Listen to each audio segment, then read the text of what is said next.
She jumped into a stranger's car to escape her wedding, but the man in the driver's seat was the city's deadliest mafia boss.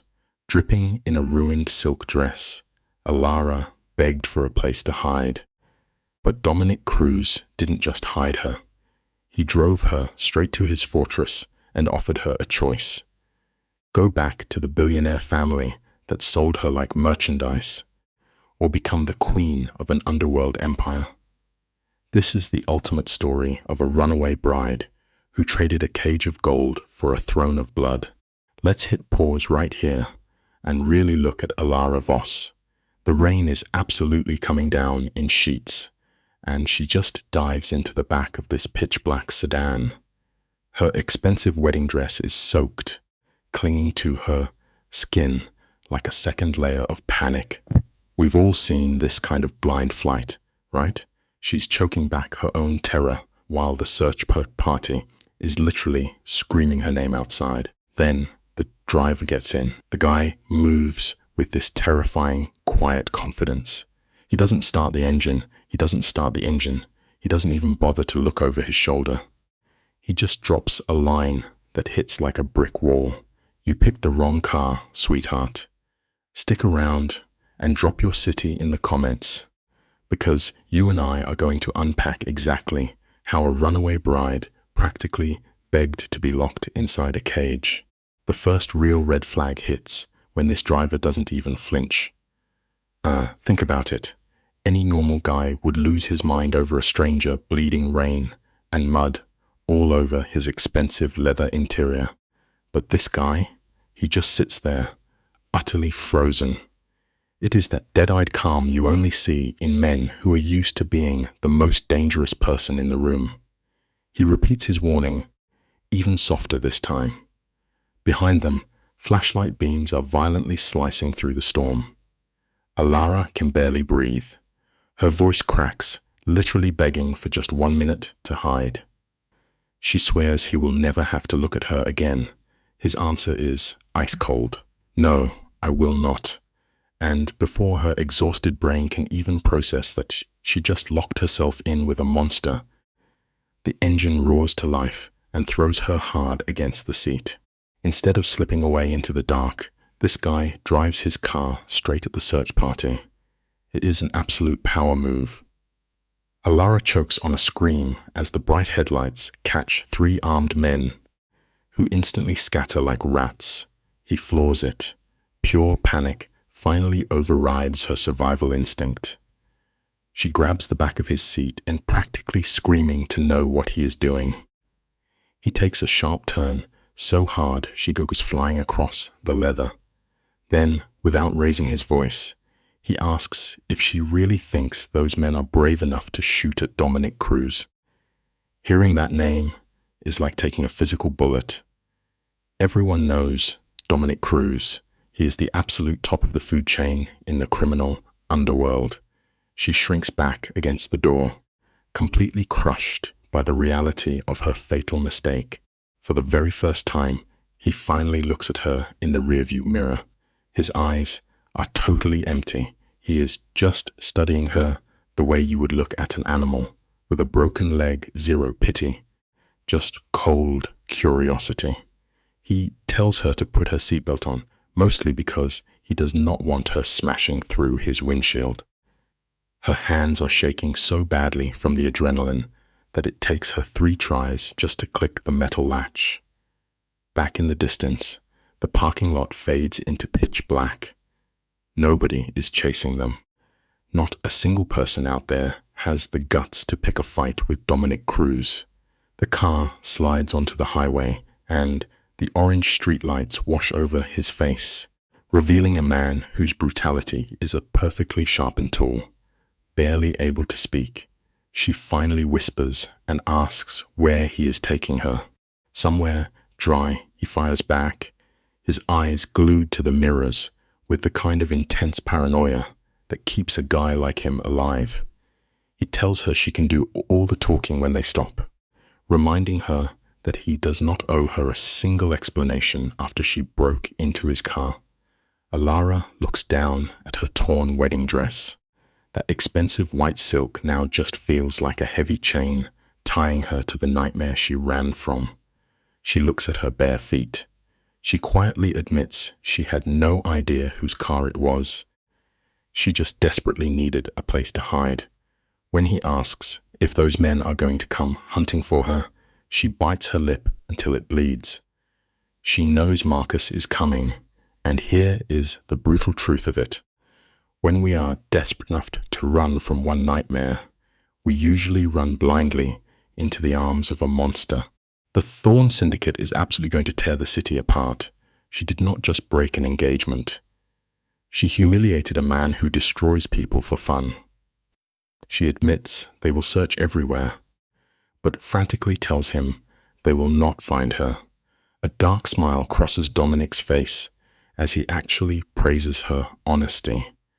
They ride in total silence as the bright city lights fade into these massive, dark hills. Alara knows this area. It is where the rich hide their worst secrets behind huge iron gates. Dominic skips the main roads and takes this hidden private drive. The trees are so thick they literally swallow the car whole. Suddenly, this massive stone estate appears out of the shadows. It is the exact kind of place a predator would live. Miles from anyone, totally frozen in time, and absolutely impossible to escape. The house is built from thick stone, with windows so dark they do not reflect a single thing. Dominic kills the engine. And right here is where he pulls a masterclass in manipulation. He casually offers her a way out. He says he can give her some cash and drop her at a hotel. Alara stares at that terrifying house, her gut screaming that walking inside is a fatal mistake. But here is the thing you and I need to understand. That fake illusion of choice is exactly how a trap snaps shut. By handing her a terrible alternative, he is making her choose the cage. She looks at him and says her family will easily find her at a hotel. She asks if she will be safe with him. Dominic checks the mirror, running the math in his head. No, he says with chilling calm. They will not find you here. He steps out of the car, walking through the freezing rain like the weather does not even exist to him. When he opens her door, he does not grab her. He just waits. She steps into the mud, that heavy wet dress instantly dragging her down. When she trips, his hand clamps onto her arm. It is a grip entirely missing any human warmth. He simply asks if she can walk, expecting total obedience, and she follows him. This is the absolute tragedy of a broken spirit. Guys, her exhausted brain has decided that following this known mobster is somehow better than going back to her ex. She has convinced herself that a man who shows you his knife is safer than a family who hides theirs. Step by painful, step up the driveway. She is completely and willingly walking herself into a brand new prison. The front door swings open, and there stands Teresa, a housekeeper whose dead eyes prove she has seen way too much criminal violence. She looks at Alara's bleeding feet without a single drop of pity. Dominic barks an order to prep a room in the east wing, specifically one with a heavy lock. This entire hallway just smells like old money and buried secrets. He orders food, talking about Alara like she is a stolen car that needs a wash, not a human being. He tells her to stay in the east wing and warns her not to pull on any locked doors. And as he turns to walk away into the dark, she actually calls out, begging him not to leave. It is heartbreaking. In under an hour, she has become so terrified of being alone that she is desperately clinging to her own kidnapper. Now you and I get to watch a master manipulator seal the deal. Dominic instantly takes control of the environment. He does not ask how she is feeling. He commands her to shut up and go to sleep. It is textbook isolation, disguised as a favor. He promises that tomorrow they will talk at why Marcus Thorne's girl is bleeding on his floor, and then he just fades into the dark hallway. Tressa watches Alara with the tired look of someone dealing with a stray dog. Alara follows her up the stairs, leaving muddy prints on priceless wood. They walk into the east wing, which feels exactly like a bank vault. The 4 doors, 3 are dead-bolted. The 4th is a cold, perfectly clean bedroom. Looking out the window, the driving rain totally hides the garden, completely cutting her off from the rest of the earth. Teresa drops some clothes on the bed and lights a fire, handing over just enough comfort to keep Alara breathing.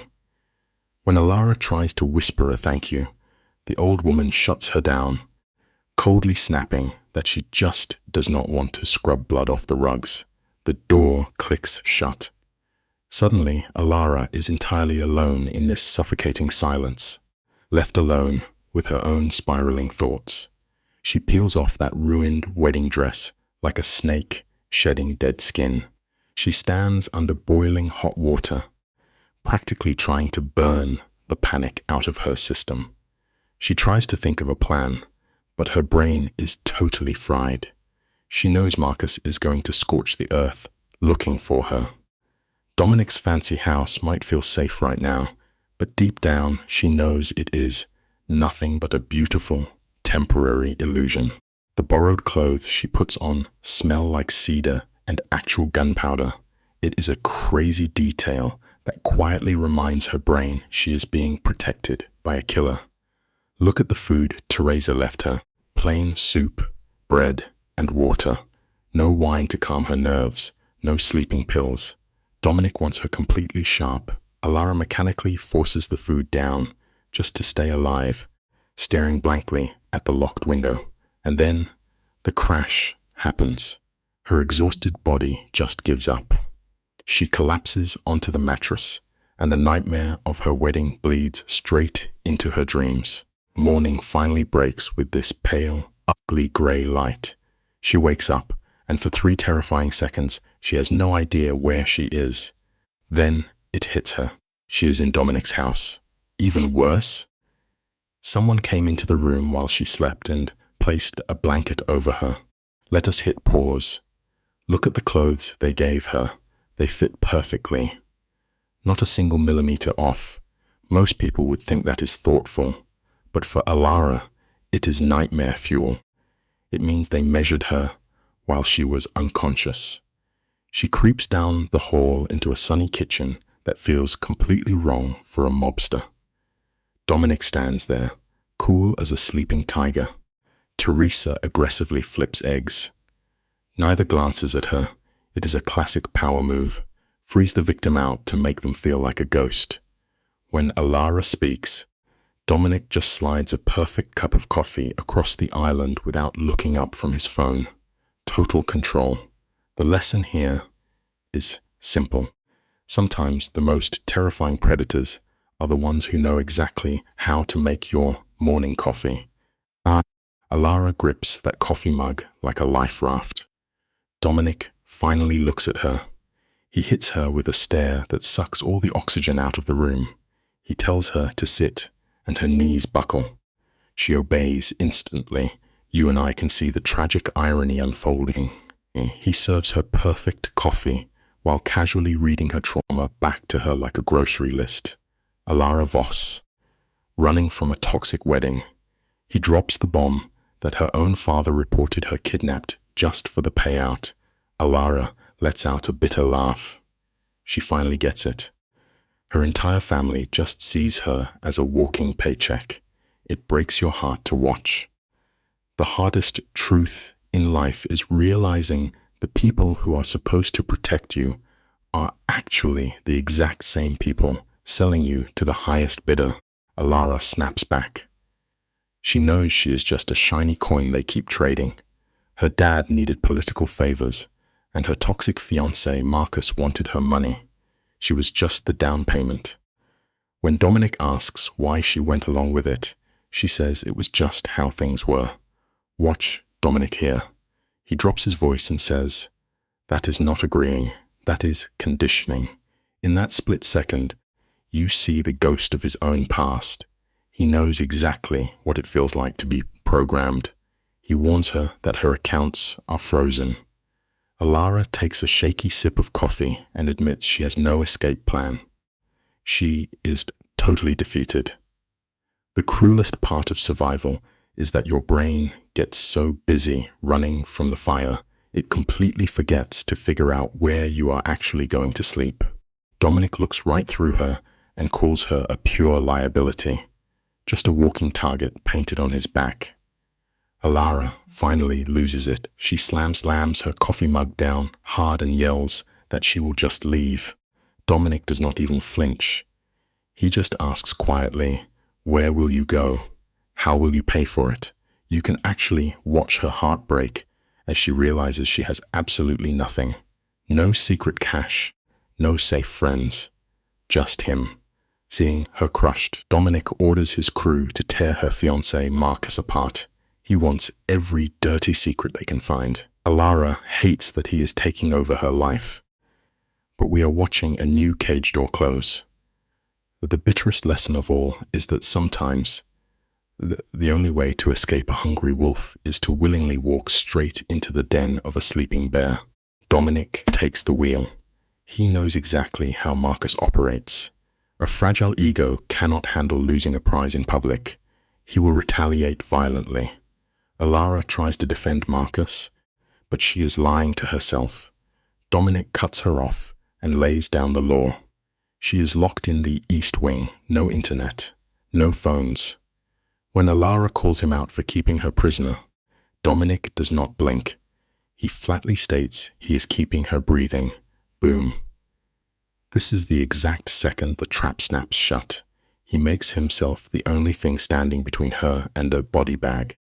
Teresa walks in, signaling the hunt has started. The scariest lesson here is how fast we learn to appreciate the person holding the keys to our cell, simply because they promise to keep the real monsters outside. Dominic walks out, leaving Alara spinning. Teresa goes back to wiping down the counters, telling Alara the cold truth. Marcus will not forgive. His anger turns into sick obsession. Alara tries to act tough, claiming she needs no bodyguard. Teresa just looks at her. Everybody needs a shield from something. The brutal life lesson here is that survival is rarely about finding true freedom. It is usually just picking a more comfortable cage to avoid getting eaten alive. Alara stands by the window, realizing she traded one prison for another. Yet slowly, the strict routine mends her mind. Meals on time, scheduled sunlight. It is crazy, but having someone dictate your every move actually feels like safety when you have spent your whole life running from absolute chaos. Let us pause and really look at Dominic. The guy is a walking contradiction. One minute, he is the scary boss in a dark office ordering hits. The next, he is dead silent, reading a book like a retired professor. When Alara finally tracks him down on day 5, he is in the greenhouse, violently hacking away at a sick rosebush with rusted shears. She is shocked to see him doing yard work. Dominic does not even flinch. He casually explains that Teresa is the one who grows things. He only steps in to handle the things she cannot bring herself to kill. Boom. Chills, right? The harsh lesson we have to swallow here is that some deeply broken people do not know how to fix the world. They only know how to interact with it by cutting away the rot with a very sharp blade. Ara squats down next to him in the dirt. She asks why he bothers trying to save a dying plant. He mutters that giving up is too easy. She thinks she is seeing his soft side, so she tries to bond, sharing a tragic memory of her dad destroying her mom's garden. Dominic just grunts. He completely shuts down her emotional play and flips the topic to Teresa. He reveals Teresa lost a kid years ago. He admits he trusts his housekeeper simply because she knows exactly where the bodies are buried. It is a brutal reality check. In their dark world, shared trauma is not a bridge for healing. It is a chain. The painful lesson is that sometimes people do not keep your darkest secrets because they love you. They keep your secrets because they are holding the shovel right alongside you. Watch how Dominic breaks relationships down like a spreadsheet. He notes his muscle. Alex is loyal for money, while Teresa stays out of emotional debt. Ara calls his bluff. She knows a cold guy like him does not run a charity for runaway brides. Dominic drops the act. He admits her toxic fiancé Marcus has been stepping on his business territory. Ara is not a guest. She is bait, a living chess piece to prove Marcus cannot even keep his own fiancée locked down. It is a total gut punch. Imagine running for your life, only to realize you did not escape the game at all. You just got traded. The ugliest lesson in life is that sometimes your grand rescue is really just a smarter predator finding a much more profitable use for your bones. Dominic holds out his hand to help her up. It looks polite, but it is pure dominance. He casually mentions he has not decided how to use her yet. Then he pulls the ultimate mind game. He tells her the door is unlocked. She can walk right out and go back to Marcus. Ara freezes. Her brain short-circuits. She wants to call his bluff, but she has zero money and nowhere to hide. This is exactly how they get you. He makes himself the monster, but also the only safe house in the world. Dominic turns his back, casually tossing over his shoulder that dinner is at 7. He knows he won. The saddest lesson we can learn here is how easily we convince ourselves we are making a free choice, when in reality we are just picking the knife that hurts slightly less. She is left standing in the dirt with dead roses, heart pounding. He warns her not to let the food get cold. Before she can process it, a black sedan rolls through the front gates. It is Marcus. Look at how Ara reacts. She does not scream. She goes completely blank, shoving her terror deep down. Teresa grabs her arm, calm and cold, ordering her to lock herself upstairs. Ara obeys instantly. She trades every ounce of her freedom to put a locked door between her and her fiancé. She hits her room right as Marcus struts into this house. He does not even yell. His perfectly calm voice slides through the walls like poison. The harsh lesson is this: true monsters never have to raise their voices. Their simple presence is enough to completely choke the oxygen out of the room. Ara presses her ear against the door, barely breathing. Downstairs is a masterclass in manipulation. Stick with me. This is where it gets tense. Marcus plays the victim. He uses that slick, fake politeness, apologizing for the intrusion while aggressively demanding his property back. Dominic hits him with a brick wall, flatly refusing to discuss his guests. Marcus pivots. He plays the devastated groom, crying about his minced bride wandering the streets in a wedding dress. Then comes the silence. It is so heavy it hurts. Ara squeezes her eyes shut, waiting for Dominic to sell her out. Because the most brutal lesson of survival is that when the heat turns up, the most rational business decision is always to throw the most vulnerable person straight into the fire. Let's hit pause for a second, because this scene is just beautiful in its twisted way. To Dominic, Ara is basically a stray cat he picked up out of pure, deviant curiosity. But when Marcus comes knocking, Dominic looks him dead in the eye and spins a flawless lie about dropping some random woman at a hotel. Upstairs, Ara is practically holding her breath, picturing Marcus's brain short-circuiting. Marcus tries to flex, throwing massive amounts of money at Dominic to get his property back. Dominic, he just brushed it off like it's pocket change. And here is the brutal life lesson for today, guys. When you take away a predator's favorite toy and their money does not, they stop being smooth. They just are incredibly dangerous. You and I are going to unpack this next exchange together because it is an absolute masterclass in toxic ego.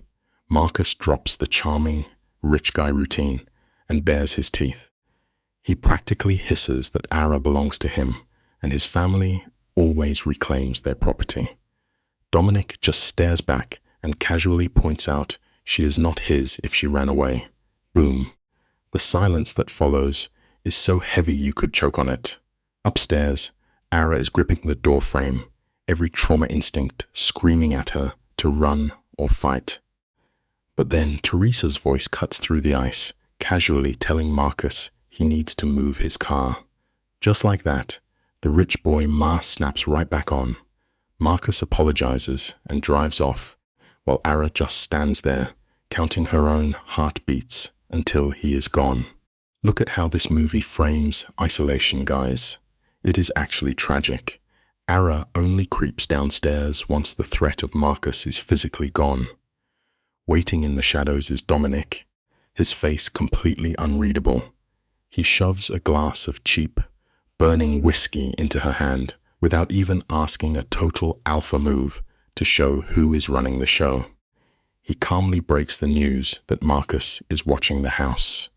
She cannot step outside without getting snatched. Do you see the horrible irony here? She just escaped one nightmare, only to be locked inside another.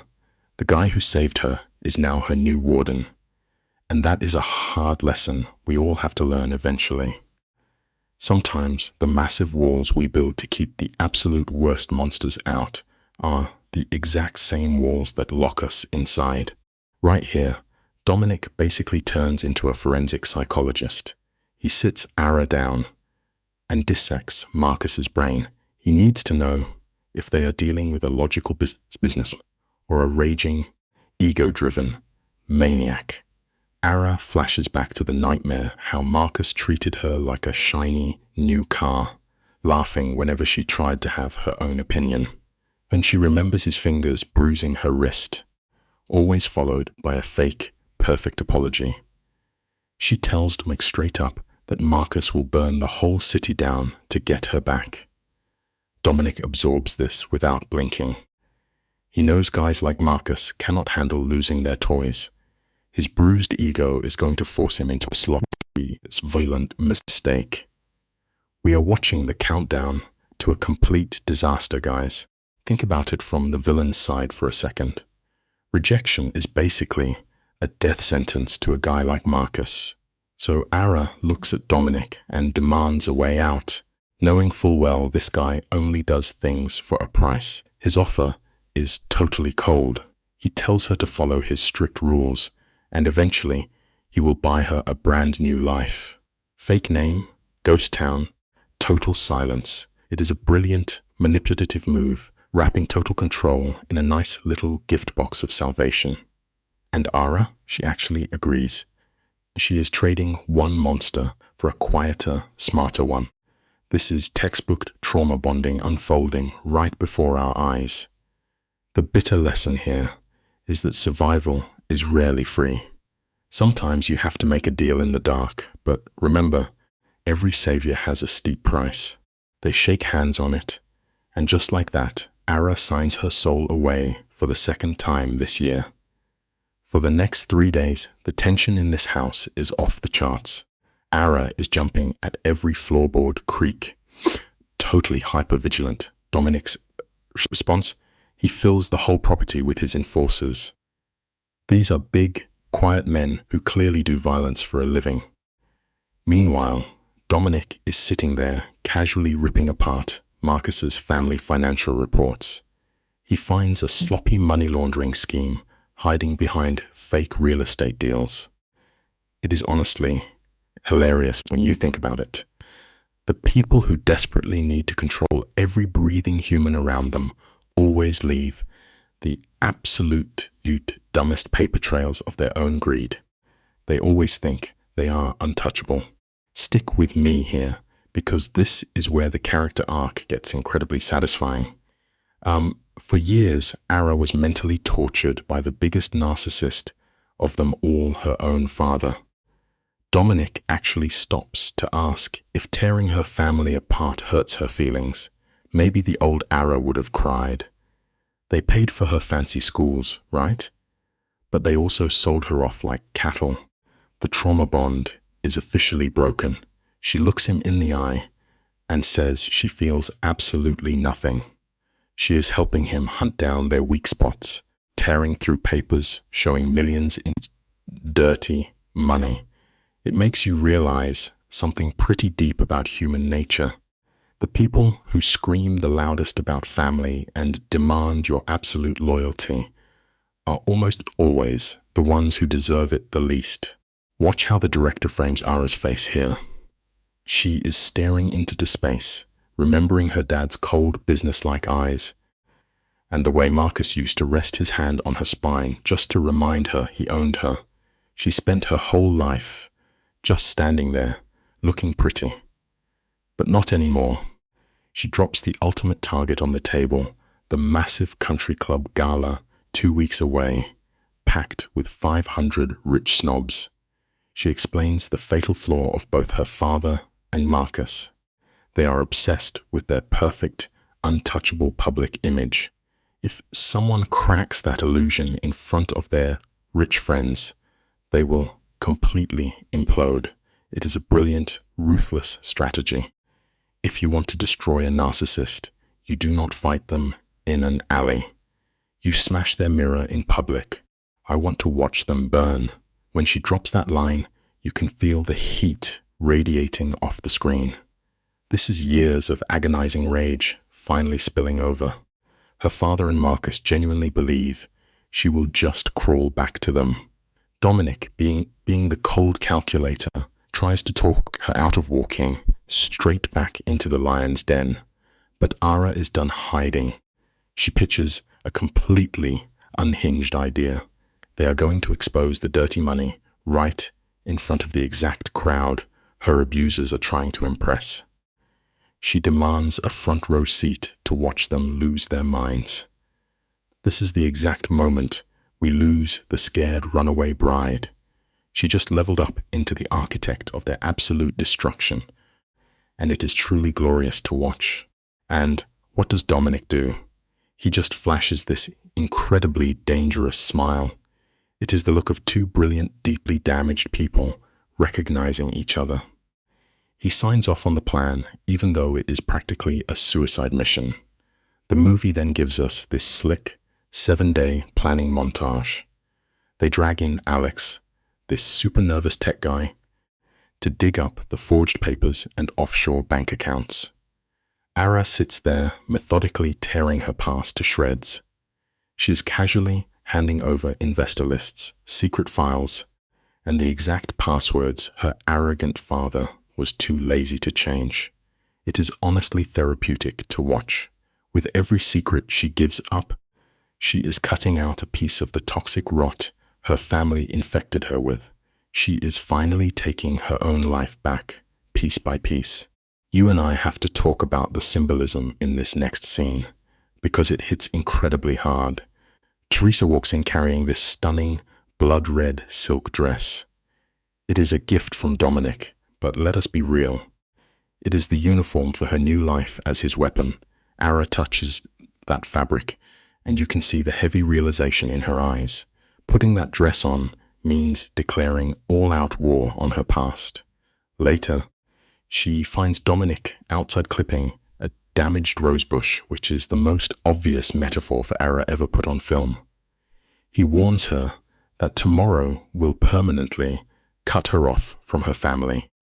Ara just nods, totally numb to it, and here is the brutal truth. Sometimes we get so desperate to smash our old cages, we do not even realize we are happily walking right into a new one. Out there in the garden, Dominic actually gives her one last out. He offers her a clean escape to Canada or Mexico, total safety, but trauma does incredibly dark things to the human brain, guys. Ara does not want to be safe anymore. She looks him in the eye and chooses revenge. She wants Marcus to feel the exact same helpless panic he forced on her for years. Dominic just watches her, realizing the terrified girl he picked up is gone, replaced by a cold-blooded operative. In her mind, Dominic's compound is not a prison anymore. It is her war room. It is honestly the heartbreaking part of the whole story. The victim did not just fall in love with her captor. She completely absorbed his violence, making it her own.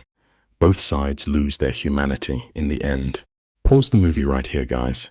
The Grandview Country Club is a playground where aging narcissists pretend they still matter. Ara steps into the snake pit, running entirely on pure survival instinct. Then Dominic rolls up, looking like an apex predator in a black suit. You can see the valet sweating. Dominic smoothly takes the car door. When Ara finally steps out, the whole world stops. She wears a flowing red dress that forces everyone to stare.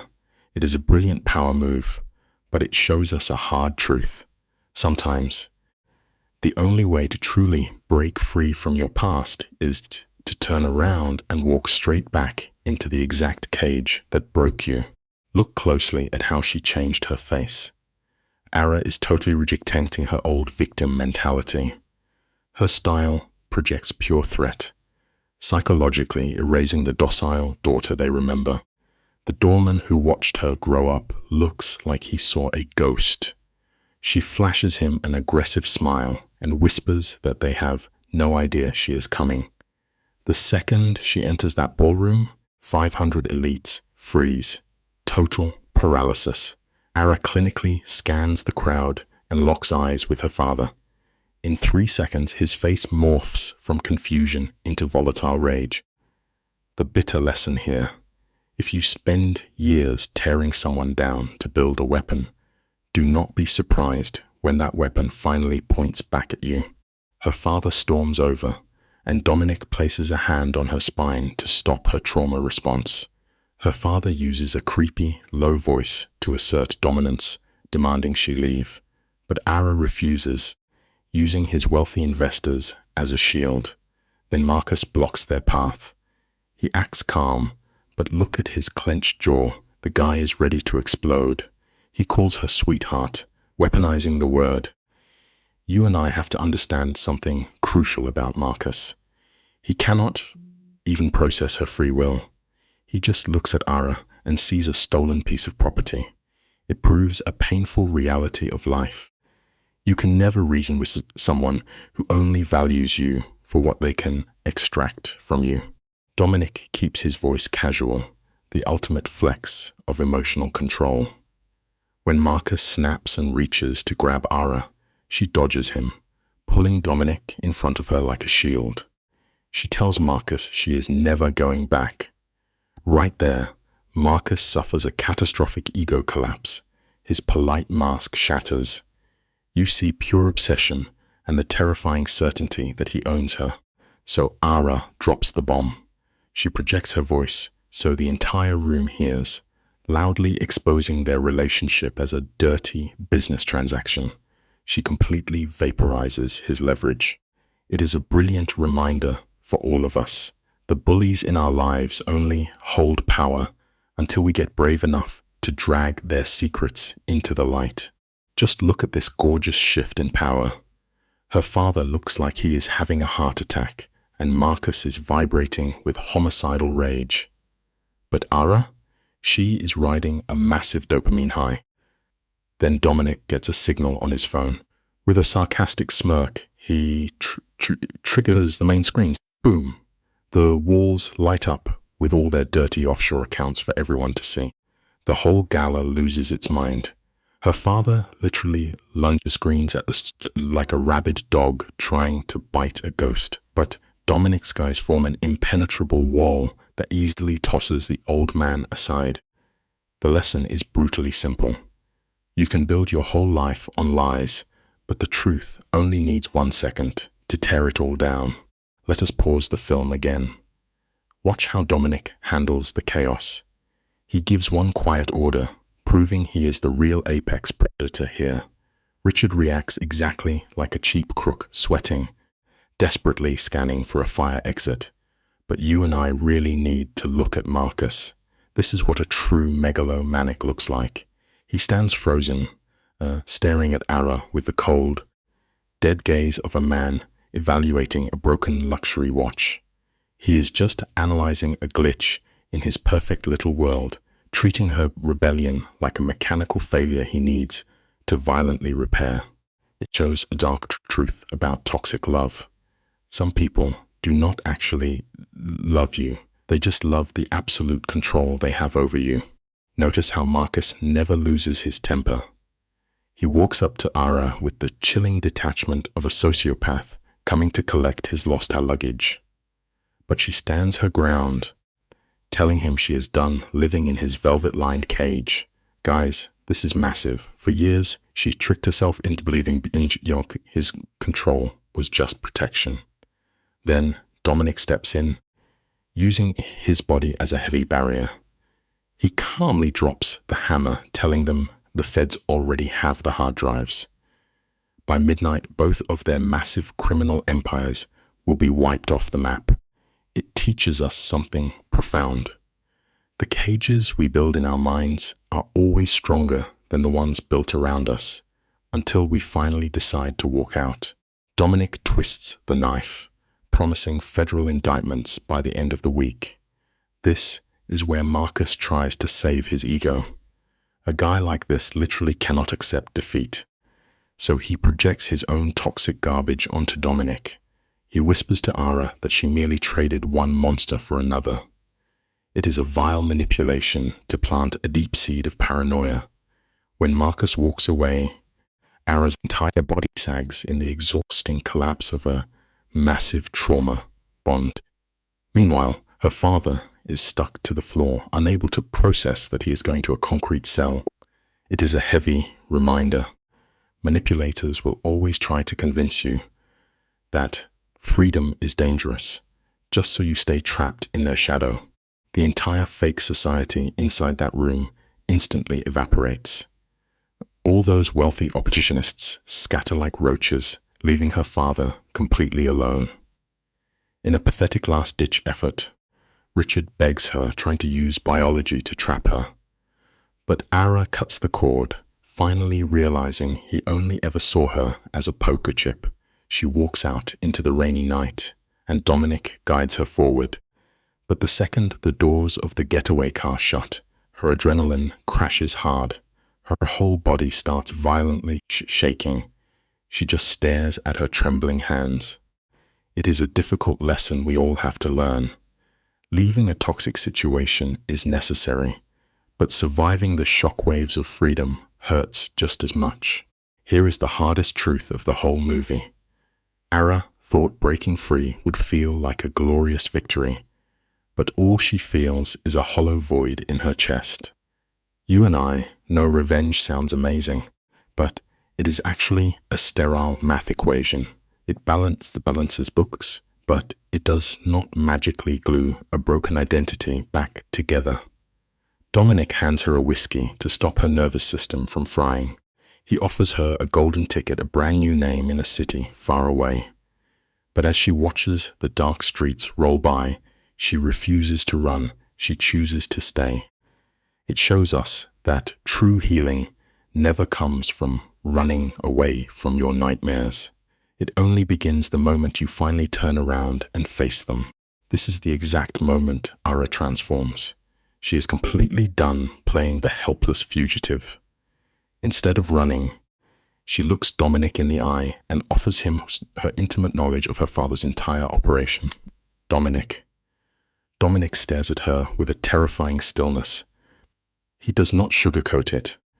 He tells her that real power will absolutely rot her soul. If she wants to survive, she has to kill her emotions and make peace with doing horrific things. She listens to his heavy warning, takes a slow breath, and simply says, "Show me." It is deeply tragic, but it holds a harsh reality. If you stare into the darkness long enough to fight your monsters, you have to accept that the darkness gets into you too.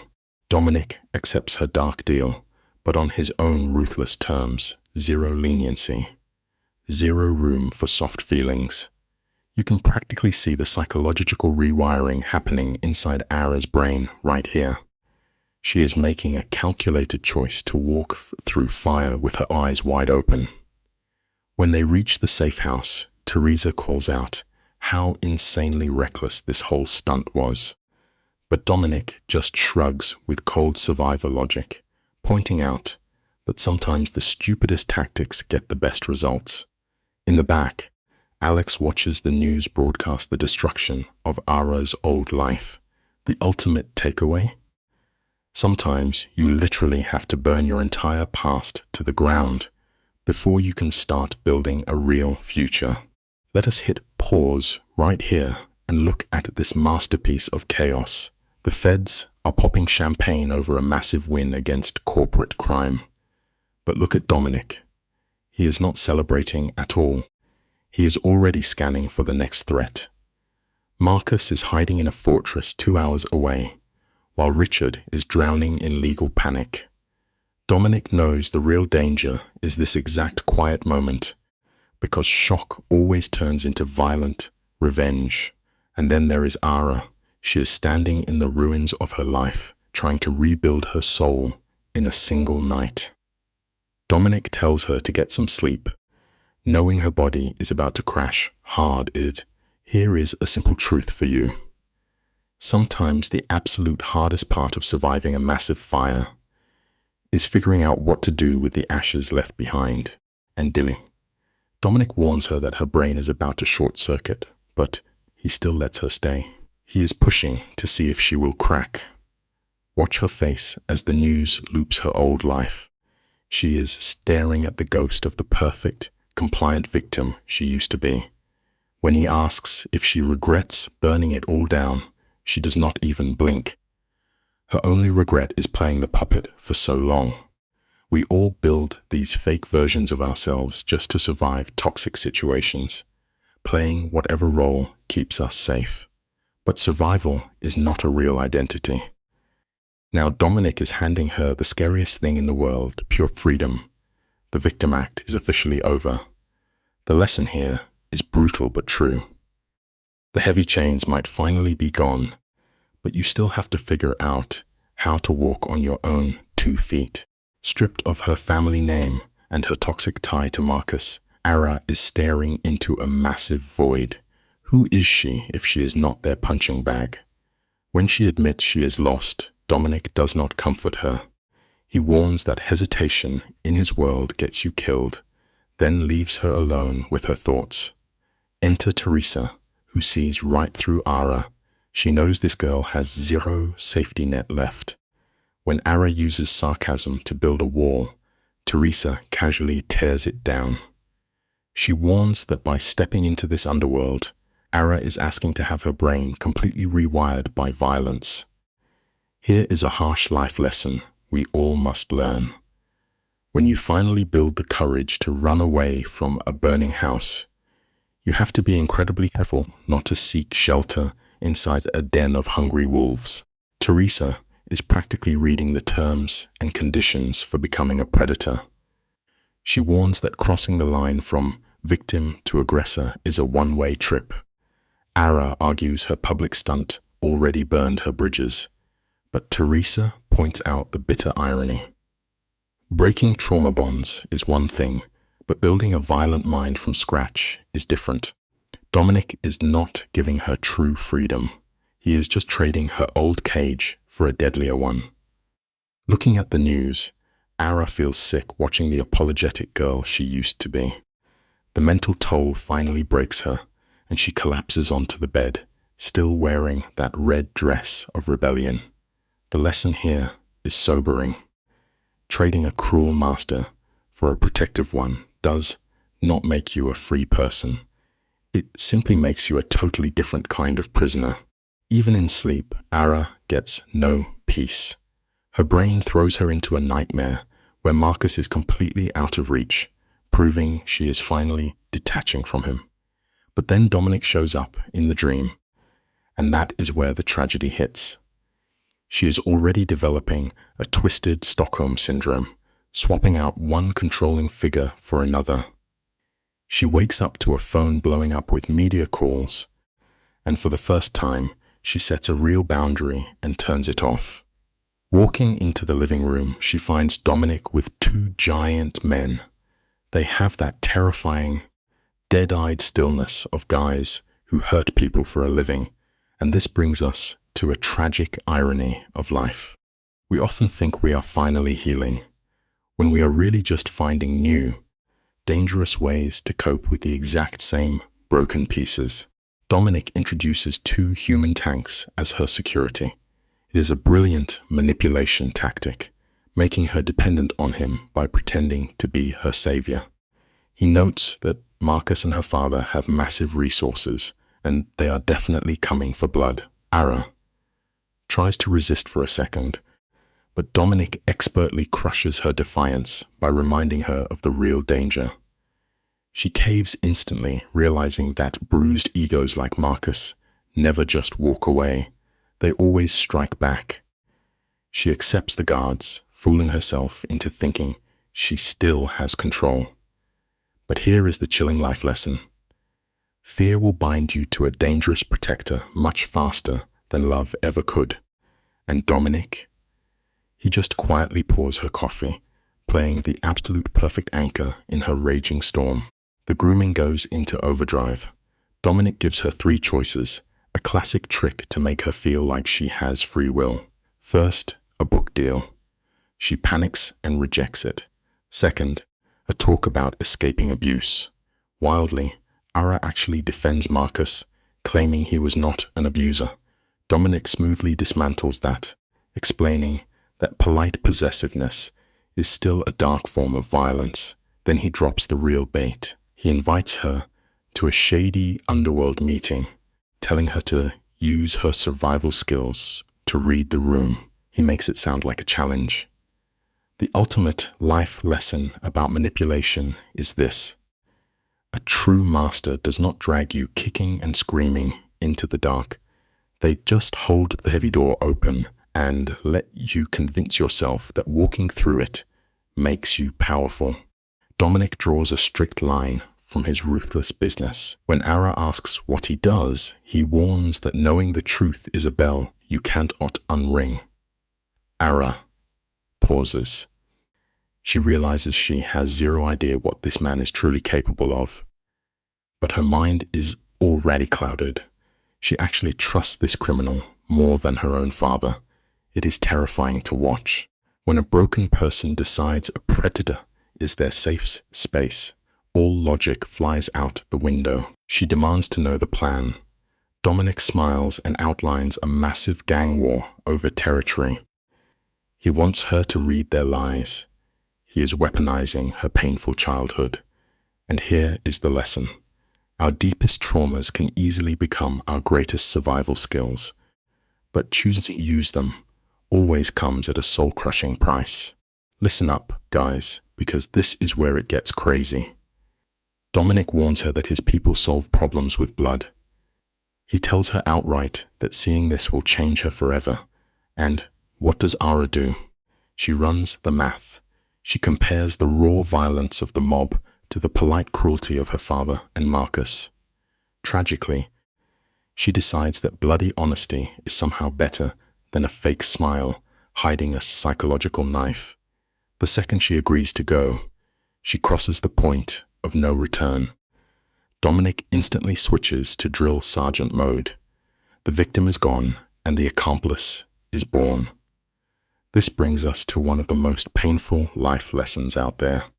When you carry around years of unhealed emotional trauma, the most monstrous things in the world suddenly start looking perfectly rational. The brainwashing starts the very next second. For 24 straight hours, Ara gets crash courses in paranoia. Teresa teaches her how to spot hidden guns, while the guards run combat drills. For a normal person, this would be a nightmare. But for a trauma victim, this extreme structure feels like a warm blanket. You and I need to look closely at her transformation. By the next night, she is wearing all black, hair tied back tight so nobody can grab it. It is pure survival mode. Dominic absolutely loves it. He brings them to a dockside warehouse where his snipers hide in the rafters. Two rival gangs wait inside. The lesson is simple but grim. When you give a broken person a strict set of rules for survival, they will follow you straight into the darkest rooms on Earth. The energy in this warehouse is absolutely toxic. On one side, you have guys in expensive suits. They are corporate sociopaths who just happen to do illegal things. On the other side is Torres and her crew. For them, crime is a lifestyle. Dominic stands dead center like a king, with Ara shadowing him. Her heart is hammering as everyone stares. Dominic skips the pleasantries. He calls out their bloody war over the docks as a stupid waste of money. The suit-wearing boss gets defensive, whining about old contracts. But Torres just laughs in his face. She completely tears apart his old-school methods.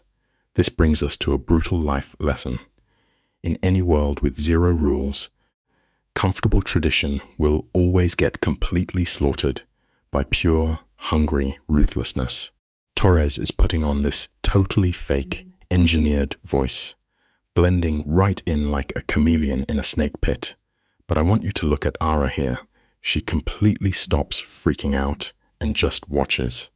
She sees the corporate guys sweating and darting their eyes total weak committee energy, while Torres's crew is dead still, like a bunch of brainwashed statues. Ara whispers this red to Dominic, and he just runs with it.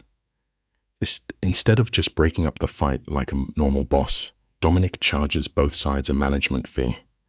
It is peak megalomaniac behavior. He taxes them just for the privilege of standing in his room. The lesson here is pretty brutal but true. If you spend your time fighting over scraps, someone smarter is going to step in and charge you for the plate. The corporate suit actually tries to push back, clinging to his fake power. Dominic instantly crushes that delusion, hitting him with threats of police exposure and total financial ruin. The pressure is suffocating. The suits start hyperventilating, but Torres does not even blink. She just smiles like a shark and takes the deal. But here is the crazy part. Torres looks at Ara and praises her for publicly destroying her own father. She respects the darkness in her, and Ara eats it up. You and I need to pause here because this is exactly how the trap snaps shut.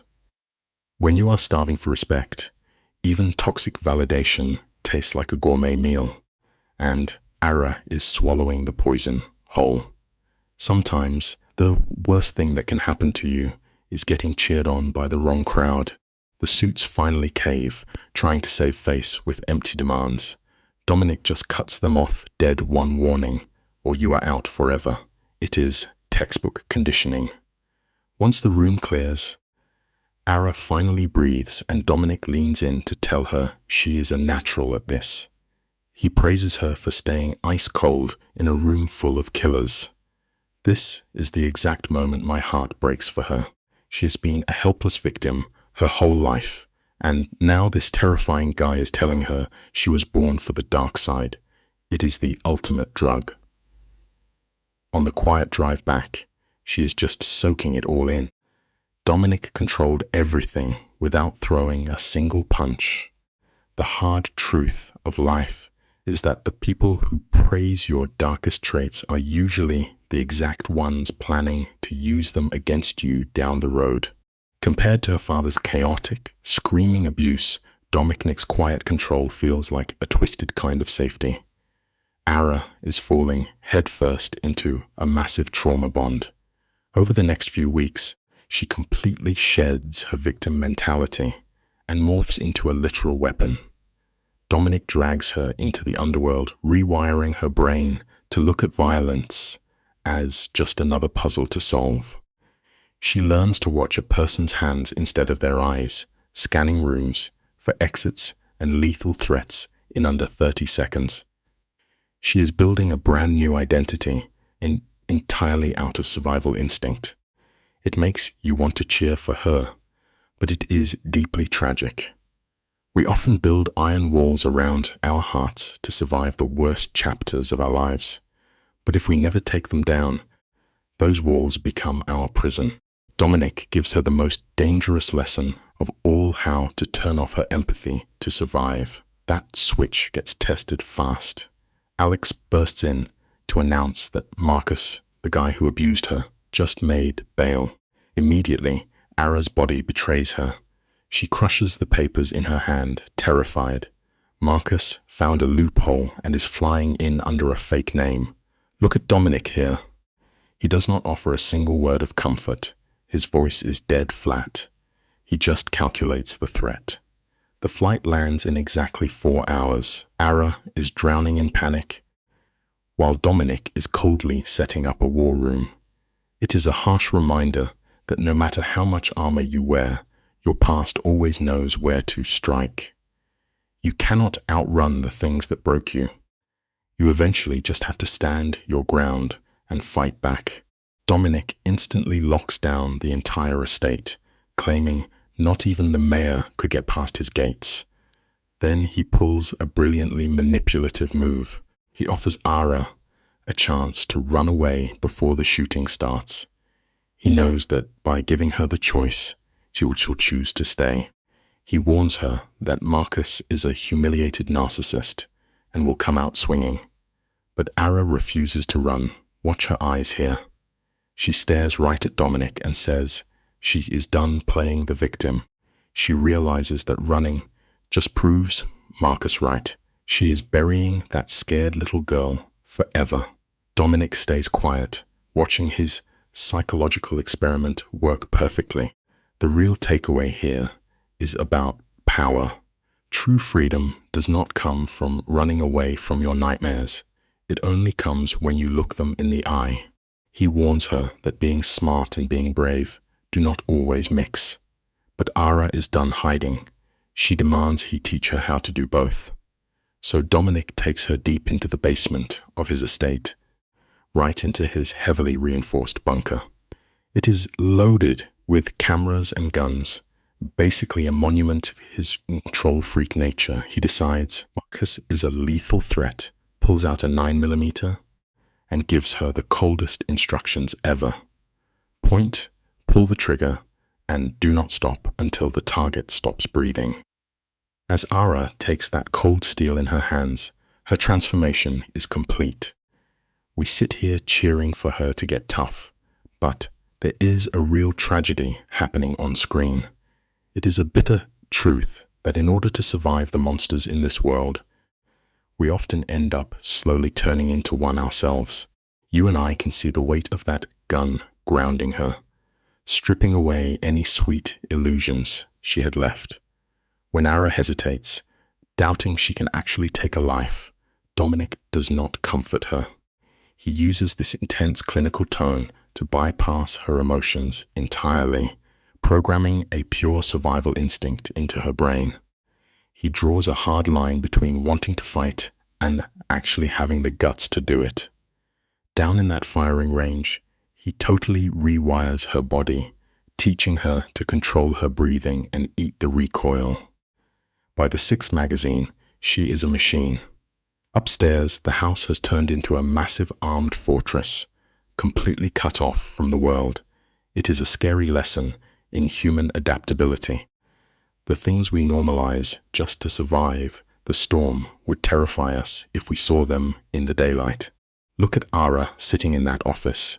She has a heavy gun on her hip, but she is so nauseous she can barely breathe.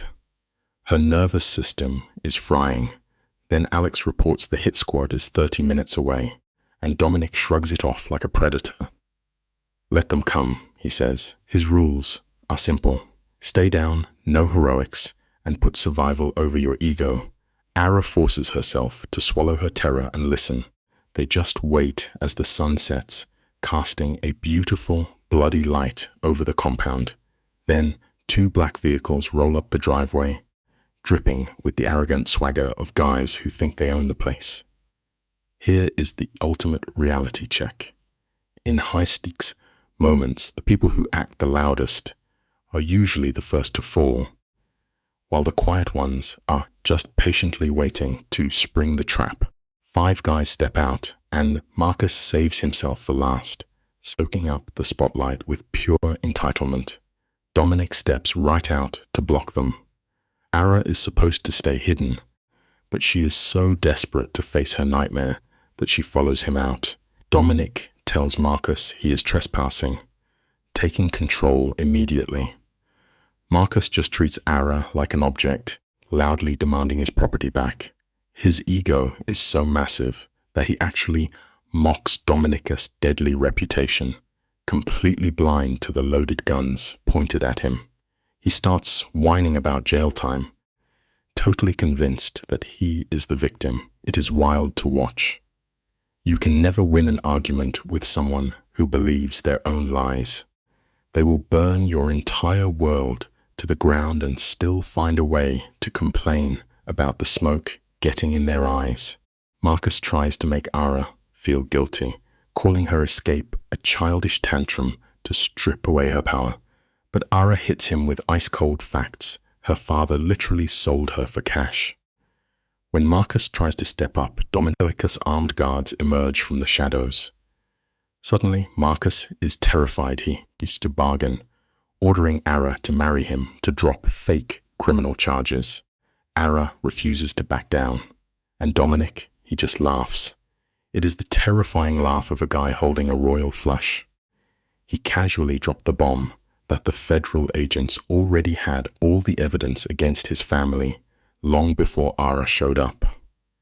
His entire blackmail scheme instantly evaporates. The beautiful truth is that manipulative people only have power over you as long as you fear them. Once you stop caring, they are just cowards. Let us hit pause right here, guys, because this is where the villain's brain just breaks. You and I have seen this before. The megalomaniac loses his grip, so he pivots straight to murder. Marcus promises to ruin her, but Ara flips the script. She asks if her whole existence is just a trophy for his ego, swearing she would rather take a bullet. Marcus tells her that can easily be arranged. The guns come out and the room freezes, but then Dominic's voice cuts through the air like a blade. He lays out the brutal math.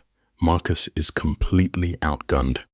Dominic gives him one single chance to walk away breathing, but Marcus is too blinded by his pride to leave without his prize. Here is a simple truth to remember. Toxic ego is a terrible compass, and it will always steer you straight off a cliff. The fatal irony of this scene just kills me.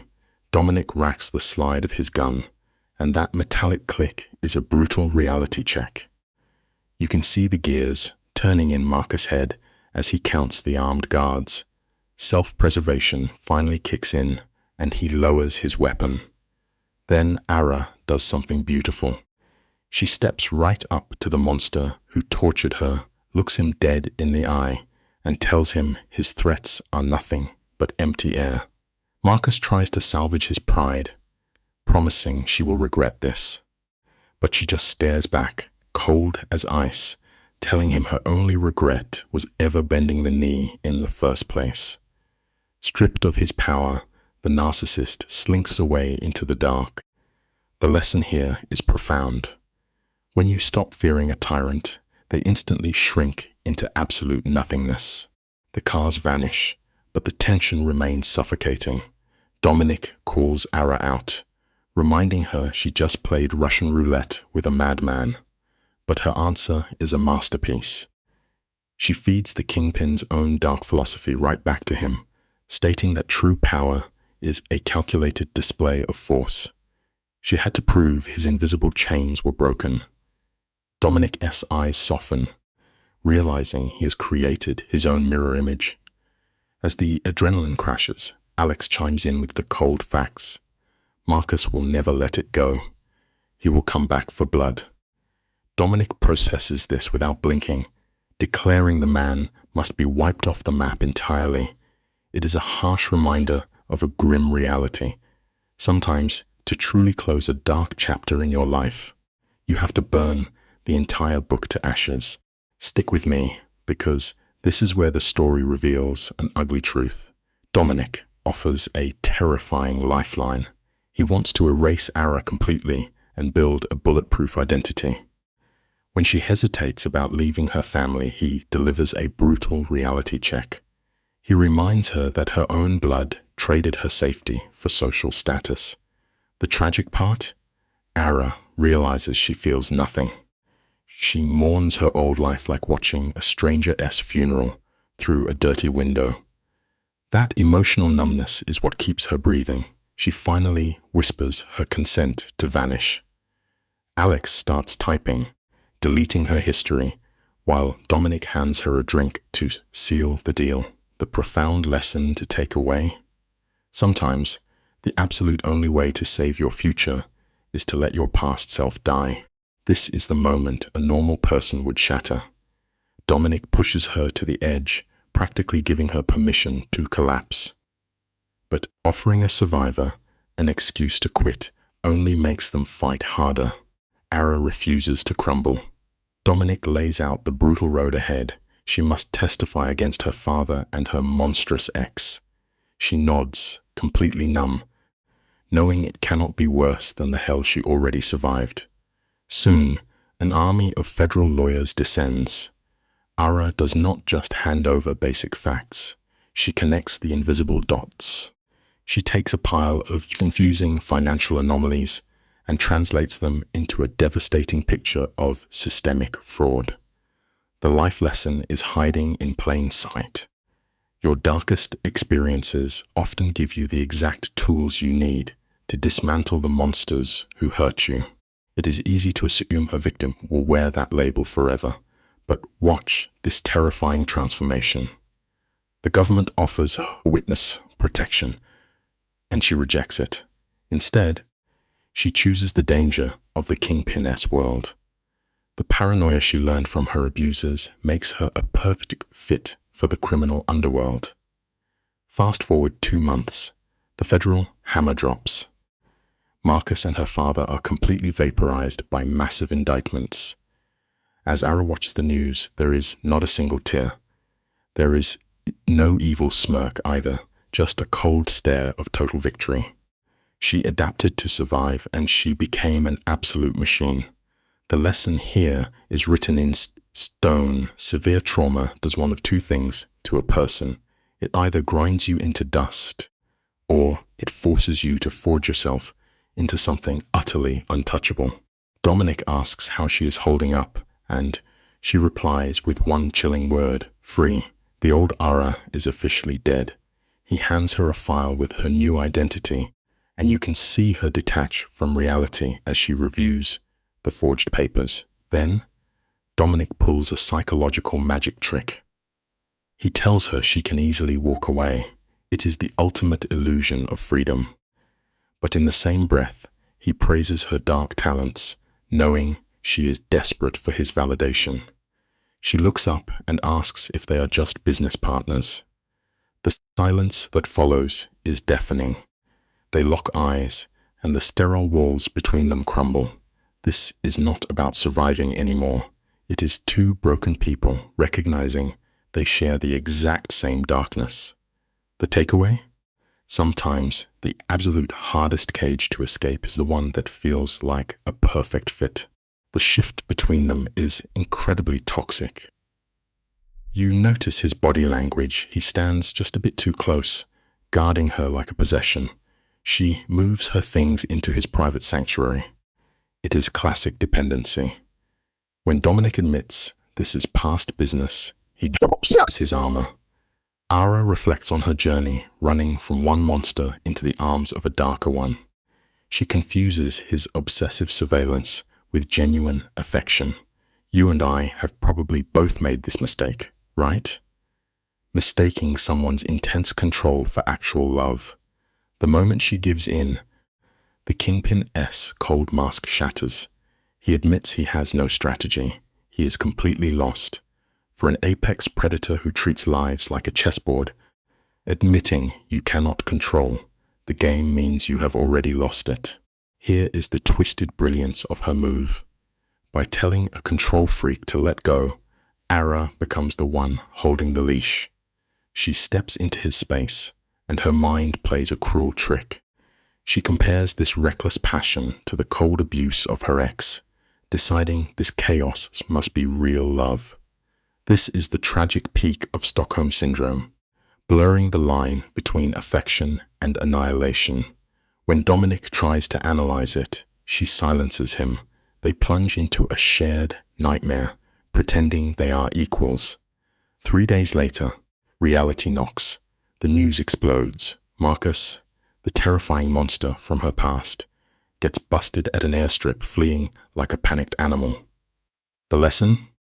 The monsters we fear the most are usually just cowards hiding behind a fragile mask.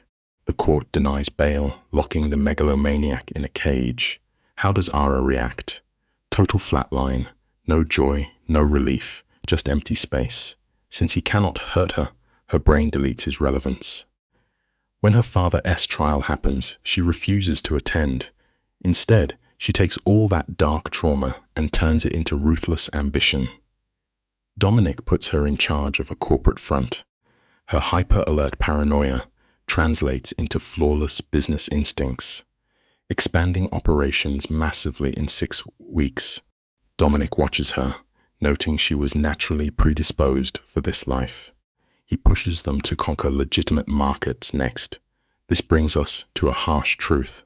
Sometimes, the absolute only way to survive the wolves is to permanently grow your own fangs and become the alpha of the pack. Today, you and I are going to unpack a brilliant psychological trap.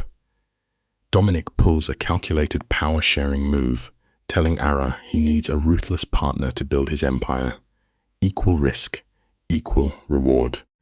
He draws a neat line between their business and their romance, which is textbook behavior for a megalomaniac. It is a complete illusion of boundaries. And Ara? She swallows the hook. She does not see a trap. She sees a steering wheel. Instead of hiding in his shadow, she wants a crown. In her trauma-bonded brain, the mere illusion of choice feels like pure adrenaline. She agrees to the devil's bargain. But let's be incredibly real for a second. Here is the actual life lesson you need to remember. True power is never freely handed over by the exact predators who spend their lives hoarding it. That single handshake is the moment her old soul dies. Ara carves out the last pieces of her past. It is like watching someone perform a conscious amputation on their own heart. Signing those papers is her break from the victim she was. Soon, their legitimate corporate buyouts hit her brain like pure dopamine. Meanwhile, her former tormentors are handed massive prison sentences. Does she go to gloat? No, she completely ghosts them. It is a freezing, brutal defense mechanism.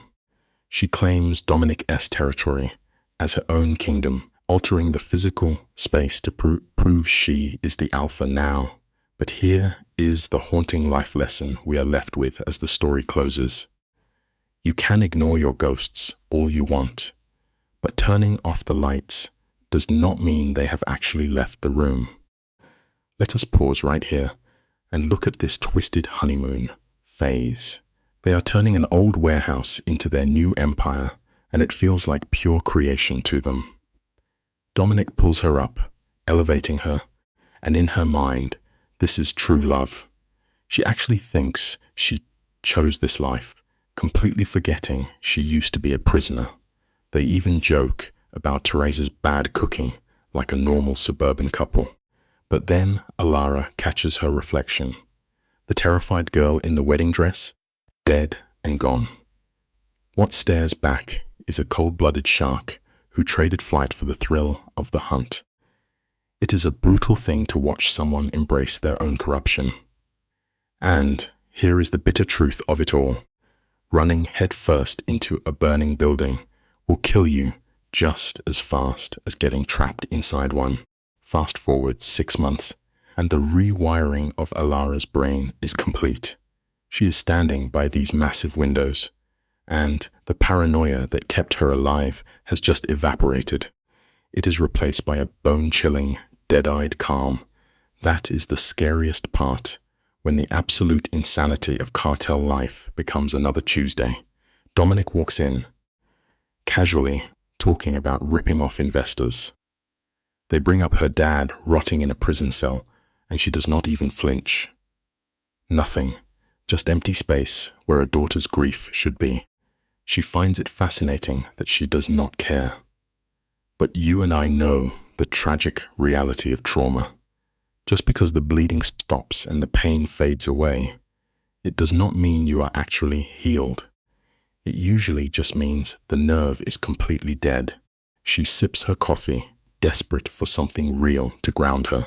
Dominic points out that her old family was just a cheap stage play. The loving dad, the perfect fiancé, all actors in a sick fantasy. Hearing him say that does not break her heart. It actually sets her free, which is incredibly tragic. The conversation pivots to a rival boss named Torres who is testing the waters. Dominic tells her to bare her teeth and show this guy who is boss. To prove his point, he deliberately makes his own investors wait in the lobby just to watch them sweat. It is a masterclass in psychological warfare because the harsh truth of life is simple. The person who controls the clock and weaponizes the silence will always dominate the people who are desperate for an answer. Dominic leaves her alone with Teresa. Teresa is the only person in this syndicate who actually sees things clearly. We find the older woman violently chopping vegetables, taking out years of mob trauma on a pile of carrots. She orders Alara to sit, instantly taking control of the room. Teresa looks right through the girl's tough new shell. She sees exactly what the last 8 months of blood and money have cost her. She calls out the rot in Alara's soul, pointing out how her empathy is just decaying away. It is agonizing to watch a veteran of this life try to warn a rookie who is too blind to see the cliff. It brings us to a devastating reality. You cannot selectively kill the darkness inside your own heart without also killing the light that makes you entirely human. Let us look closely at this scene together, because Teresa is holding up a brutal mirror. She does not tell Alara to run. Instead, she admits she only stayed in this violent world after her daughter died because the chaos kept her from feeling the grief. She treated Dominic like a substitute son to avoid healing her own heart. Then she looks at Alara and delivers the fatal blow. She tells the girl that all this power is just a pathetic way to run away from her ruined past. It is a total gut punch of a moment. Teresa is dropping a truth that applies to everyone, mobster or not. Keeping yourself relentlessly busy is just a cheap painkiller. Eventually, the drug wears off, and the universe will always collect the heavy debt for your buried grief. You can see the panic flash across Alara's eyes. She desperately wants to call Teresa a liar, but the logic is bulletproof. Alara has been making deals at light speed just so she does not have to be alone with her thoughts. She admits how messed up it is to mourn a life that was completely fake. Then Teresa drops the heaviest warning of all. The final step of a victim's journey is turning into the exact monster who abused them. Alara swears she will not let that happen, but she is already running away to hide behind her security details. It breaks your heart to watch her lie to herself, because the tragic irony of life is simple. Building massive emotional walls to keep the bad guys out is the absolute best way to trap your own unhealed demons inside the room with you.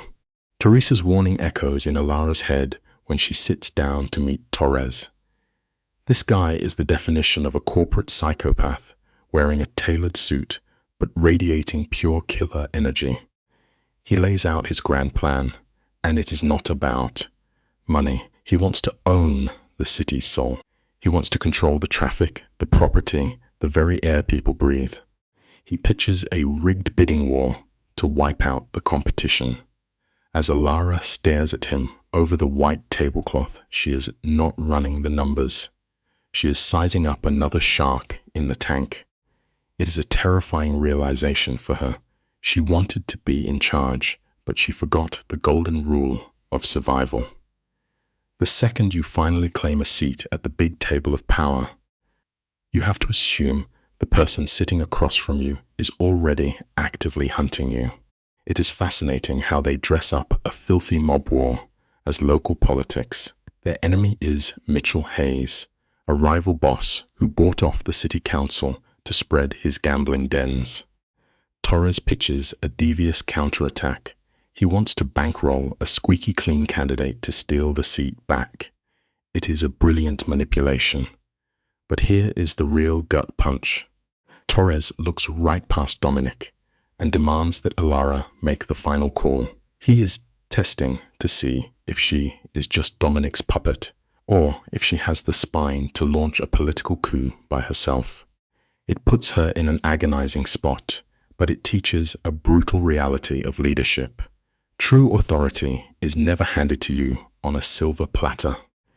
You always have to snatch it from the jaws of a wolf to prove it is actually yours. Torres was x-raying her soul to see if she would flinch, but Alara shatters the test. She demands hard financials and a face-to-face with the politician, dropping $2 million on a ghost campaign over a single meal. A normal person would be having a panic attack, but she feels completely alive. Later, she tells Dominic, bracing for him to explode. Instead of punishing her, he smiles and praises her bold move. That is the tragedy here. He is training her like a hunting dog, and she is wagging her tail. The life lesson is terrifying. When a dangerous person starts rewarding your riskiest behavior, that validation rewires your brain.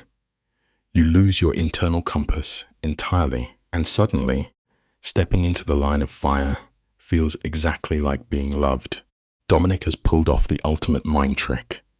He convinced Alara that the terrified runaway she used to be is dead. By replacing her trauma with a fake sense of power, he chained her to him. It is classic Stockholm Syndrome. Soon after, Alara meets the candidate, Sarah Chen. Sarah is pure idealism with zero political instincts. She openly admits she just wants to save her neighborhood. Putting all her cards on the table, she thinks her honesty will protect her. Watching Alara's eyes light up is chilling. She looks at Sarah the way a butcher looks at a lamb. It is a painful scene that leaves us with a brutal truth. In the real world, absolute honesty is almost never a shield. More often than not, it is the exact handle a predator uses to grab you and turn you into their pawn. Alara plays the city like a piano. She knows the voters are exhausted, so she weaponizes Sarah's pure intentions to hide the cartel's filthy agenda. For Alara, shifting from violence to psychological manipulation is the ultimate high. When election day hits, Hayes freaks out and resorts to old-school mob tactics. But you cannot punch a ghost. Brute force is useless against a quiet, systemic infection. Torres brings the muscle, Alara funnels the dark money, and poor Sarah provides the shiny illusion of a clean conscience. They steal the election by a mere 3 points. It is a devastating finale that teaches us the darkest lesson of all. The most dangerous and unbreakable form of control in this world never looks like a loaded gun. It looks exactly like genuine hope and legitimate change. Let us hit pause right here, guys, because this scene is a psychological car crash happening in slow motion.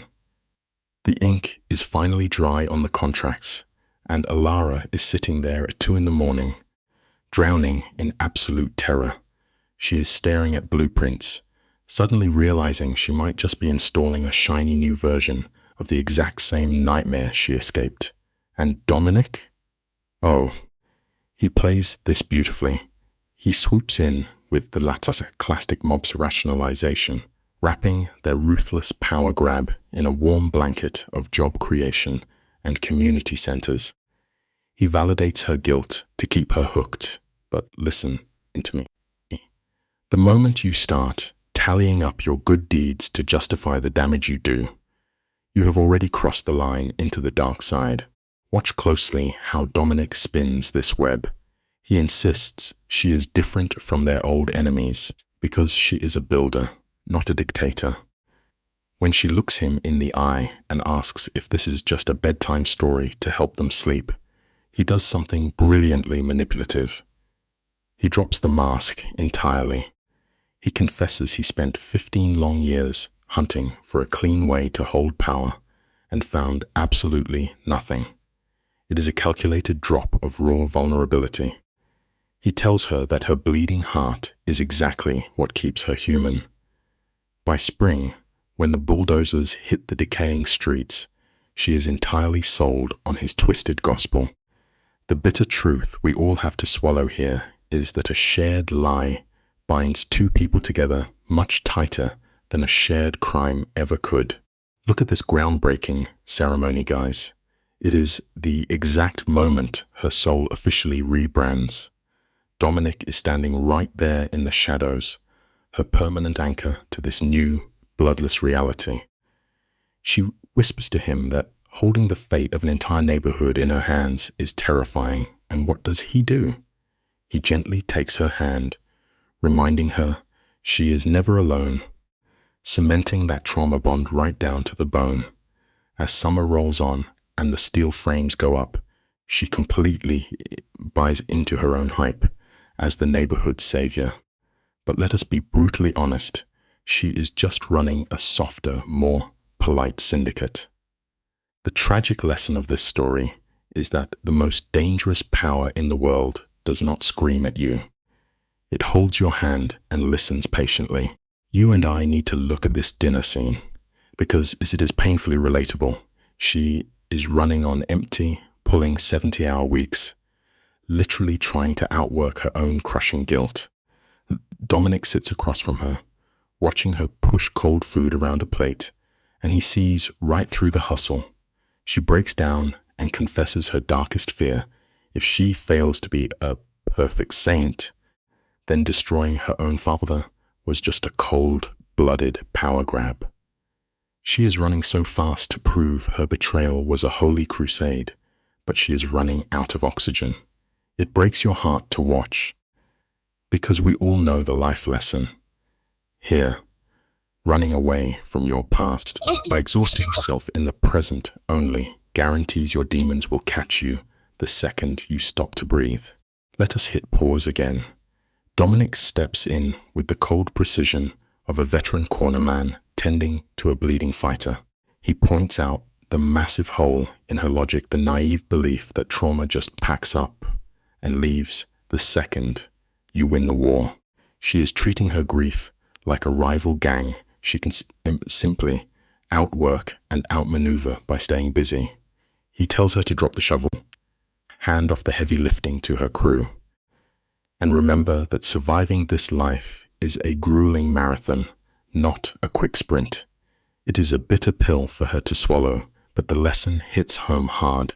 Real strength is never about carrying the weight of the entire world on your shoulders until your spine snaps.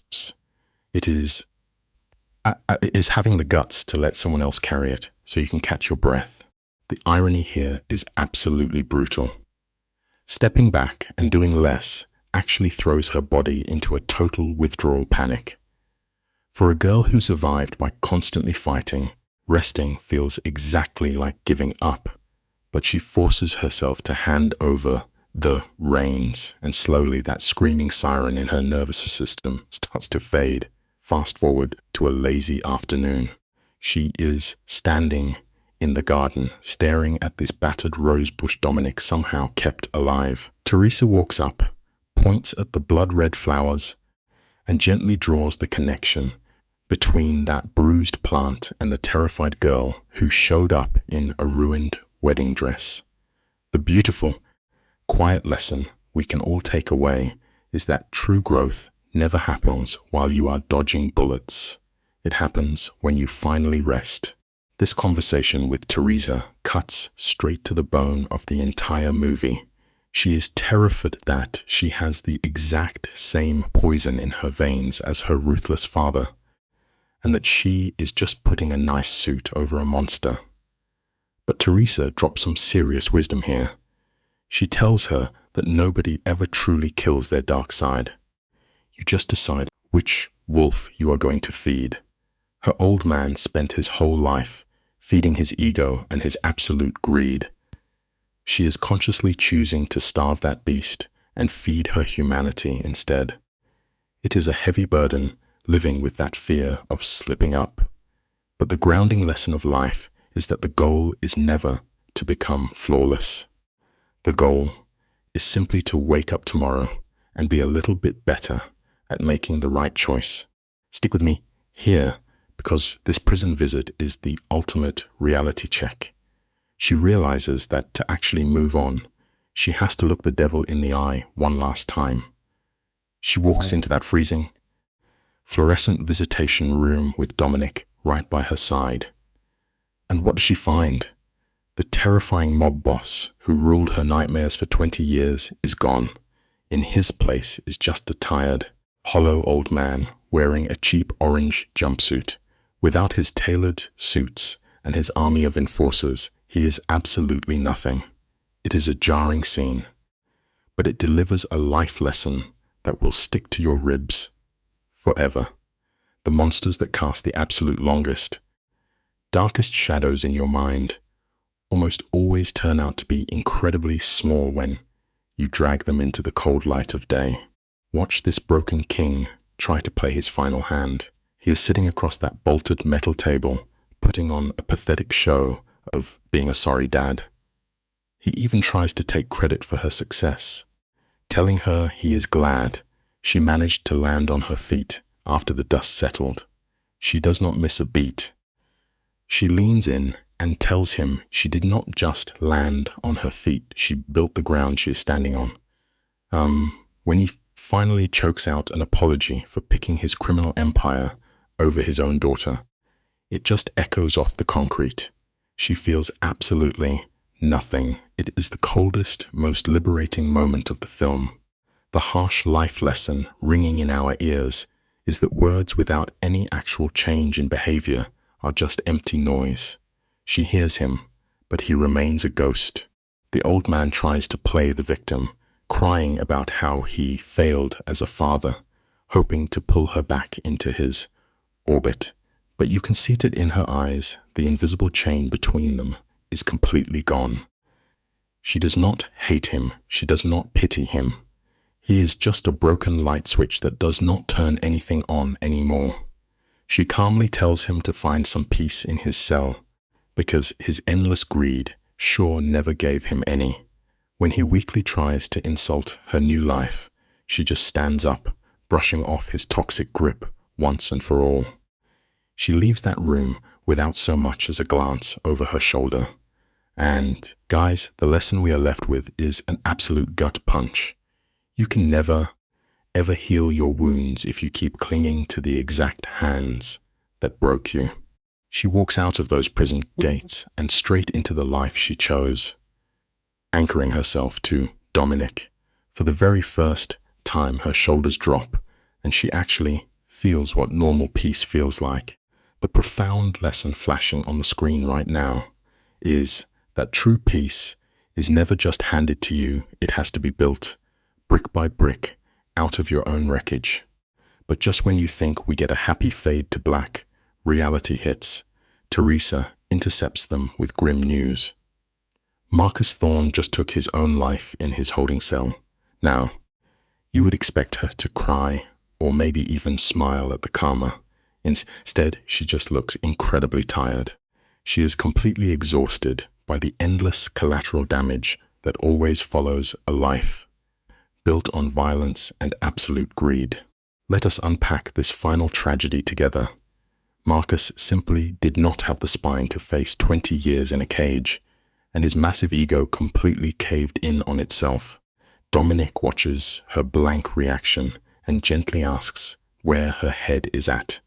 She admits she feels totally hollow, wondering if she is broken because she cannot find a single tear for him. It is a textbook case of a hostage surviving a monster, leaving behind a wildly complicated mess of emotions. She honestly wished he could have found redemption. But here is the brutal life lesson that brings the curtains down on this whole saga. You can never overwrite the deep, broken programming of another human being. Standing there, she finally accepts that this dark chapter of her life is permanently closed. Let us hit pause right here because the irony is just too thick. Dominic finally stepped up, taking all the heat for her old crew's mess so Ara could actually breathe. For the first time in her life, her nervous system wasn't treating every shadow like an assassin. They even started making 5-year plans. Do you know how crazy that is for people in their line of work? Planning for the future is the ultimate luxury. But just when they thought they outsmarted the universe, 3 months later, the universe hits back. Ara woke up feeling like her own body was staging a hostile takeover. Here is the funny thing about life. You can build all the safe houses you want, but you can't hide from your own biology. Look, avoidance is the oldest trick in the book. Ara tried to brush off the exhaustion and the sudden hatred for Kathy, until Teresa finally stepped in and dropped the bomb. Pregnant, it is like watching a car crash in slow motion. Her brain just blue-screened. They were criminal masterminds who somehow forgot basic biology. Panic mode activated. Teresa had to summon Dominic, and he walked in expecting a fear shootout. Instead, Ara handed him the ultimate wild card. And Dominic? The guy who never flinches at a gunfight just went completely dead still. Listen up, guys. The bitterest reality check isn't facing a rival mob. It is realizing that the absolute heaviest things in life are the ones you can never control. Stick with me here, because this is where it gets really interesting. Teresa practically knew before the tests even arrived. And of course, Alex went out and bought 3 separate kits, because these people are paranoid to the bone. Ara was trapped in that bathroom, the tension thicker than a vault door, while Dominic paced holes into the floor outside. 3 positive results. When she finally showed him, he did not cry or scream. He just stared at the plastic and stated the cold, hard fact out loud. I am going to be a father. He was testing the words to see if they were real. It is a harsh lesson for anyone who thinks they run the world. No matter how much power you stockpile, Mother Nature will always humble you. I want you to picture this. Dominic pulled her in close, both of them quietly mourning the death of their carefully laid plans. They cleared the calendar immediately. Now, the million-dollar question is, how on earth do you bring a fragile newborn into a house built on blood and bulletproof glass? Dominic just kept repeating that they would adapt, gripping that idea like a lifeline. But here is the kicker. When the news finally leaked out to the underworld, the most ruthless killers in the city started sending baby gifts. Hand-knit blankets from guys who break legs for a living. It just goes to show you something wild about human nature. Even in the absolute darkest pits of hell, new life forces people to remember their own humanity.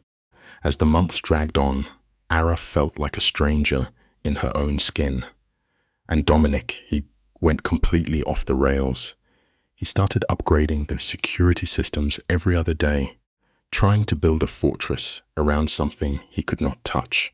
When someone finally called him out on it, the big bad boss admitted the truth.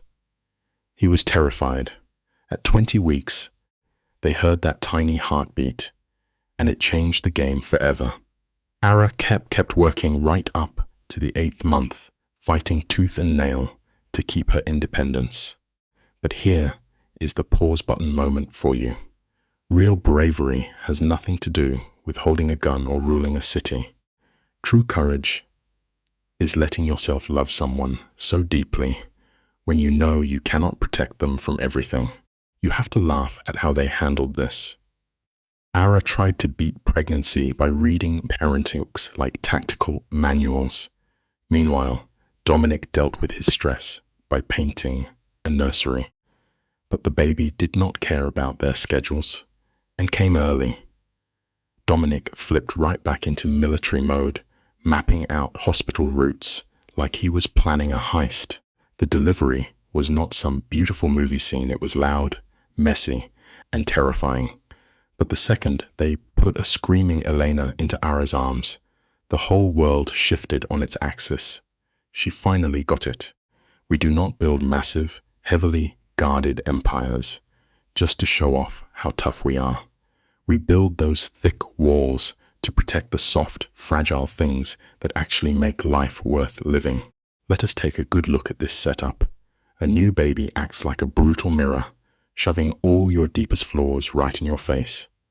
Holding Elena, Ara broke down, terrified of raising a child in a world entirely surrounded by violence. Dominic just watched them, and you could see his massive ego completely evaporate. The ruthless kingpin was absolutely conquered by a 7-pound infant. They barely slept for months, surviving on pure adrenaline. But the real twist? Their crew of hardened enforcers turned into a makeshift family, holding this baby like she was made of blown glass. It teaches you a pretty amazing truth. Even the most broken, violent people will soften their entire world if you give them something purely innocent to protect. Fast forward a bit, and their empire kept growing right alongside Elena. Every time the kid took a step, these hardened criminals acted like she cured a disease. Her first birthday party was an absolute circus. You had crooked politicians passing cake to hitmen, all of them treating a toddler like royalty. Ara just stood by the wall, watching Dominic run his cartel while never taking his eyes off their little girl. Right there, the pieces clicked into place. All those years she spent running from a normal life, she wasn't running away at all. She was running directly toward this exact moment. Here is the lesson we all need to hear. Sometimes the chaotic, messy life you stumble into is exactly the family you were searching for all along. Later on, they slipped away the garden, a quiet little sanctuary they built out of the chaos. Dominic looked right at her and asked the heavy question. Did she regret throwing her old life away for him? Ara did not even blink. Now, a shrink might look at this and call it trauma bonding, but it was way deeper than that. She was done being the good, quiet girl she was raised to be.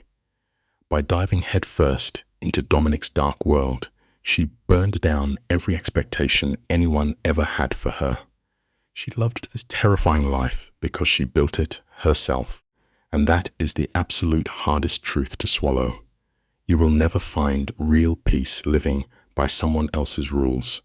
You only find it when you build your own world and claim it as yours. Let us rewind the tape and look at Allah's whole journey, because it is wild.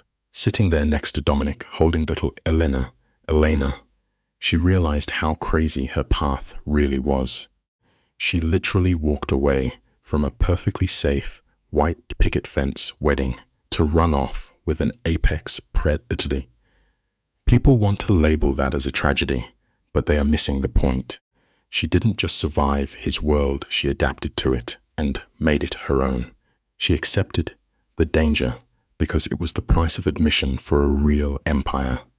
It forces you to look at a very dark, uncomfortable reality. The strongest, most unbreakable bonds in this world are almost never made in safe, sunny places.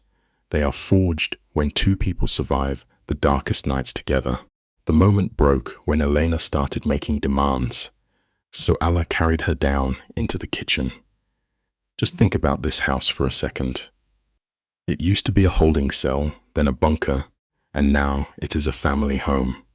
She walked in to find Dominic and Teresa bickering over something totally meaningless, just like normal people. Watching them, it hit her. This was her tribe. They didn't share a single drop of blood, but they shared 100 dangerous secrets, and that was thicker. Sure, on paper they are a disaster of a family built on crime and trauma. But honestly, it proves the ultimate point. Family is not about who shares your genetics, Real family is just the people who refuse to leave your side when the rest of the world goes totally dark.